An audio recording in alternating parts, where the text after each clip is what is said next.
Because you were involved in one of the greatest brawls in Montreal in Thank you. 1987. Actually, I don't know how involved you were, but I know you helped start it. Yeah. You and Hospodar, right?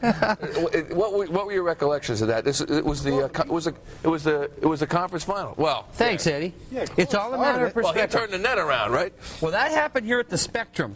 With 2 games before, I turned it around, and we beat Montreal, and Claude Lemieux is a non-factor. So then the next time, I do the same thing. I take it after warm-up and stick it against the boards. But they turned it around. No, then that was back here in Philly. So now, because you know how superstitious athletes are. So they turn it around, and they do their thing. It was Corson had to pass it to Lemieux, and then Lemieux would score. They beat us at home here. Lemieux gets 2 goals. Now tell me, do you not think this is going on in their heads? I love it. And of course, Larry Robinson's here tonight. He was part of it, and we talked about it. What are we going to do? How are we going to outsmart them?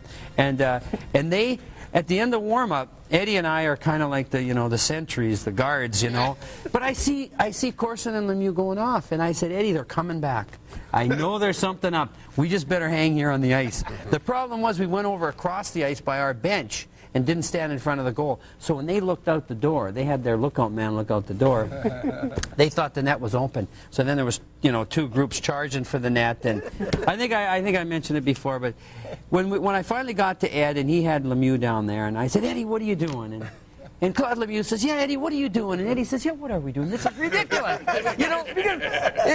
had guys out there with towels. It was pregame. You had guys with towels wrapped around. They're coming out in flip-flops on the ice. Oh, yeah. Barefooting, right? They're getting ready for the game. Yeah, the only guy who couldn't get out there was Ronnie Hextall.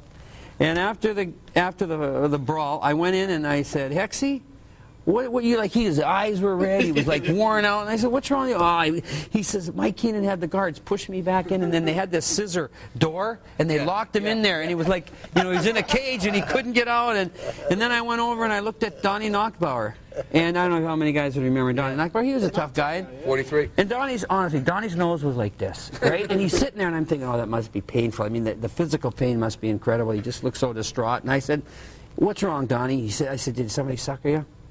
He says, "Yeah." He says, "I'm so hurt. My idol suckered me." I said, "What are you talking about?" He says, "Larry Robinson." I was just going to go grab him and say, "Hey, Larry, how you doing?" And he didn't know. And he says, he gave me a shot. And he said, it wasn't the physical pain. It was just that, my idol. Yeah. And so, what was interesting, 50 seconds in, Montreal scores, and it looks pretty bleak. But the good news, if you're a Flyer fan, we came back and won that, and then went to the finals. But I think more than the fights, what stuns me now that I've gone a reporter and see afterwards is that they will do that to each other. 2 guys will be in the middle of 3 fights, or maybe cheap shot each other, in Lindros and McGillis, for example, the other night.